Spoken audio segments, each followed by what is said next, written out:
বোঝা যাবে। হ্যাঁ যখন দেখেছিল আগেরবার তো মনে হয় অনেকটা বেশি ফোলা ছিল। হ্যাঁ হ্যাঁ বোঝা যাচ্ছে। কমেছে, আমি এমনি নিজে নিজে হাত দিয়ে দেখছি। আগের থেকে কমেছে। আগে আগে যেরকম জামাটা খুললে ফোলাটা বোঝা যাচ্ছে যে ফুলে আছে, এখন একটু ভালো করে দেখলে বোঝা যাচ্ছে কমেছে। আর নরমও হয়েছে, আগে যেমন শক্ত হয়েছিল সেটা অনেকটা নরমও হয়েছে।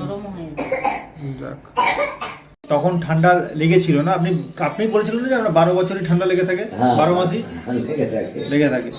তখন কি হতো, কানটা বন্ধ মানে বুঝে যেত, তাহলে ভিজে ভিজে ভাব থাকতো ভিতরে।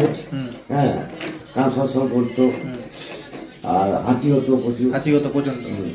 তো ওটা খাওয়ার পর থেকে এখন পর্যন্ত ঠান্ডা লাগে, 1 মাসের মধ্যে ঠান্ডা লাগে। আর কানটা ঠিকই আছে, কানটা ঠিক আছে।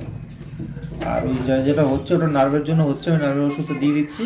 আর টিউমারটার সাইজ তো মোটামুটি অর্ধেক। কি আপনারা কি দেখছেন কাছ থেকে? মোটামুটি তো কমেছে, অনেকটাই কমেছে। আমি এমনি হাত দিয়েও দেখছি, হ্যাঁ কমের দিকে রয়েছে। আর শক্তটা অনেকটা নরমও হয়েছে, নরম হয়েছে।